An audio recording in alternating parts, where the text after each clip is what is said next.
chapter 4 is where the book quietly tells you what it's actually about. Yes, we get coffee shops, new people, and Takako re entering society, but underneath that, this chapter is doing something much heavier. It's laying out competing philosophies of how to live. We start in the coffee shop called Surveya, and I immediately wrote in the margins, is this just Persona 5? Coffee, books, introspection, soft daily ritual, the vibes are unmistakable. As always, Takako cannot stop herself from judging. She comments on the cafe's owner refined, dignified appearance and then immediately contrasts him with her uncle, whose loose clothes and lackadaisical attitude she clearly resents.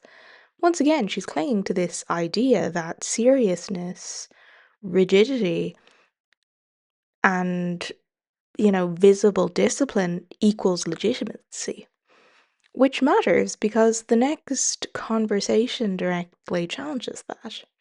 Her uncle explains why he never wanted a quote unquote proper job. He says that the short version is that he wanted to see the world for himself, to experience a range of possibilities, that your life belongs to you, not to anyone else. He wanted to know what it meant to live life on his own terms. And my only note here was good man. Takako, of course, pushes back. She says it feels like a contradiction, trying to escape Japan to search for meaning, only to come back to run your family's small bookshop.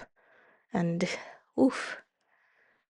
Because what she's really saying is your life doesn't look impressive enough to justify your philosophy. And then, and this matters, she's honest.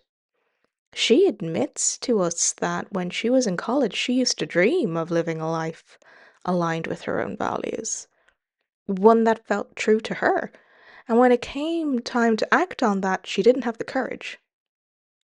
She says she felt jealous of him.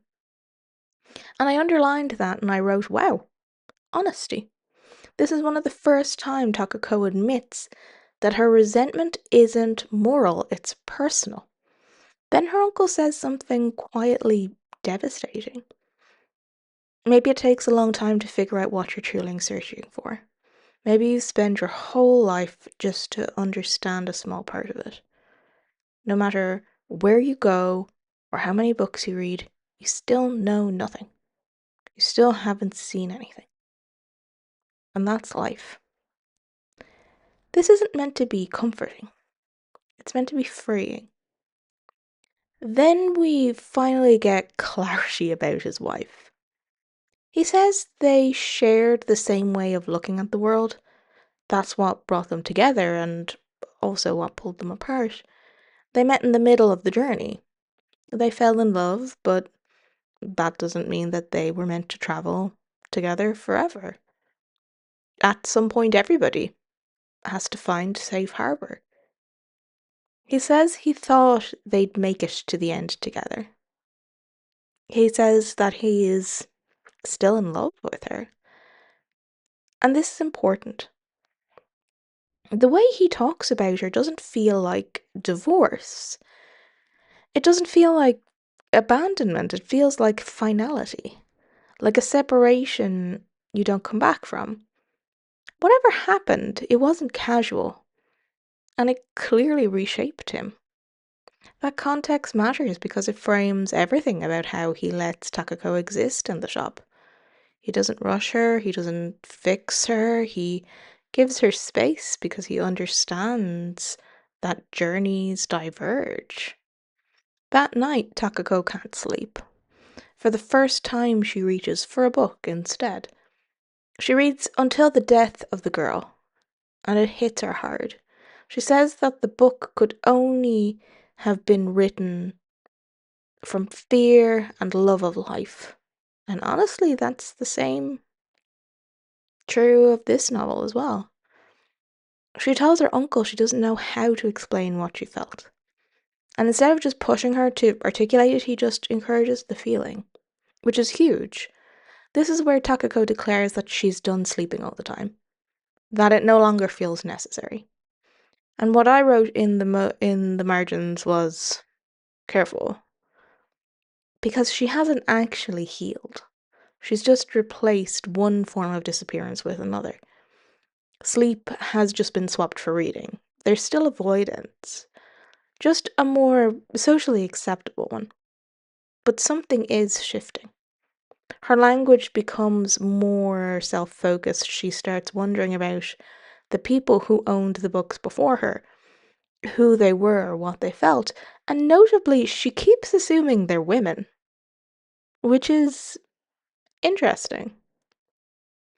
There's also where Toma enters the story properly. Takako notices her immediately.